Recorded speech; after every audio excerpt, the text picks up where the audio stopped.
Tony-nominated star. Yes. How are you feeling? How's life? It's like changed a lot? Life has not changed a lot. I still do 8 shows a week. I still have to eat 2.5 hours before the show. No, it really does feel so meaningful to have this show be my return to Broadway and feel the love and support, not only for the show, but from the community for our performances. It means a lot. And so I feel very held, and that is an incredible buoy to, continue in this season. I'm sure maybe you thought maybe you get a Tony nomination before an Oscar nomination. I think I don't even think about those things, so I'm always just a little surprised, But I feel really, really grateful. And I love Janet so deeply. I love her so much. So Not a role you ever thought about before. Not a role I ever thought about. So I feel very honored for the legacy of Janet's. Yeah, what's it been like learning about that? You must see people at the stage door with their own history of this role. And Definitely. I got to meet Susan, which was incredible. And I was doing a lot of Abigail Hannis research, which she was on the original Roxy recording. And she famously is now a horticulturist in Oregon, which actually feels very on brand for me as well. So somehow I feel like I am in the right shoes with this show. You have this beautiful sisterhood now. Sisterhood, yes. The sisterhood, I love that. Horticulturist Abigail, Susan Sarandon. So what is happening over at Rocky Horror? This is a musical that I feel like a lot of people didn't know if it can work as a Broadway production. It's always sort of this question, people know the brand, people know the songs, but actually making a shot of it. I think Sam Pickleton did a beautiful job with the casting and with the staging and the experience of going to Studio 54. What's it like to be in the midst of all of it? It's science fiction, and it feels like I'm so grateful for Sam's vision and our whole creative team, because we do love the show itself and wanted to honor that.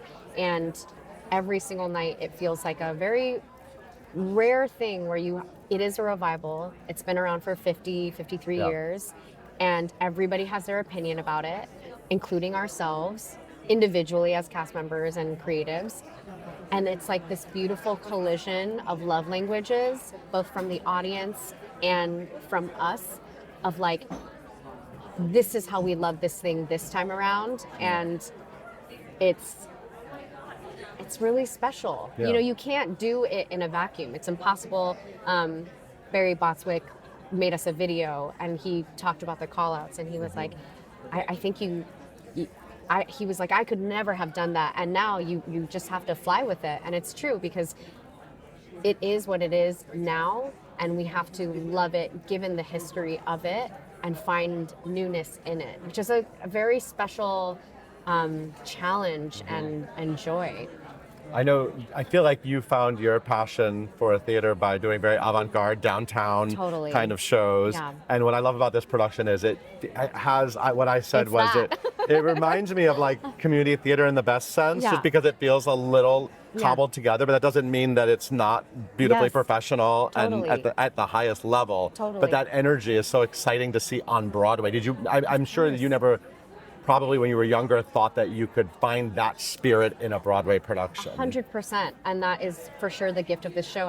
I love Broadway, and I love it when it's squeaky clean, but I love the freak. I love the spirit of camaraderie of a bunch of people coming together and making art together and getting to do it on a Broadway scale. To me, that is actually the spirit of theater that I quite miss, and that it makes it feel accessible to anyone. So that was a huge pull for me in wanting to do this show, especially knowing Sam's background, Ani too, and Chris Kukul. We all worked under Liz Swados, who was Queen of La Mama. So I knew that collision of creative vision was going to be a really good fit for what I love in theater and art making. So what would blow the mind of young Stephanie if she could see what you achieved in your career and this moment? Oh my gosh. The category of leading actress is very meaningful to me, because I didn't see myself as a leading lady growing up for so many reasons.